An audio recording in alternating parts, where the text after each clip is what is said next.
9 fit লম্বা কবর, মাত্র কয়েক ইঞ্চি ব্যবধানে পাশাপাশি দুটি কবর কৌতূহলের জন্ম দেয় সবার মনে। কবরস্থান নয়, বরং ঘরের মধ্যেই দুটি কবর। একটি কবরের দৈর্ঘ্য 9 ফিট, অন্যটি 8 ফিট লম্বা।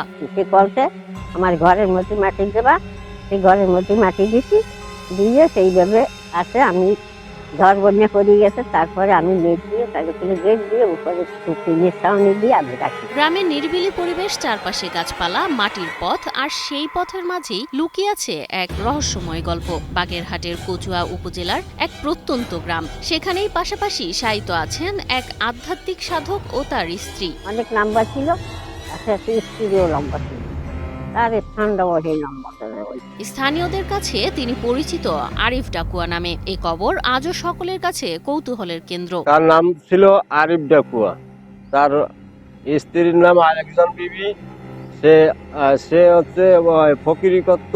গ্রামের প্রবীণদের মুখে মুখে শোনা যায় আরিফ ডাকুয়া ছিলেন অলৌকিক ক্ষমতার অধিকারী। মানুষ নাকি হারানো গবাদি পশুর খোঁজ থেকে শুরু করে কৃষির সমস্যার সমাধান পেতেন তার কাছ থেকেই। তার গুরুবাড়ি ছিল ঝিনাইদহ হরিশপুর।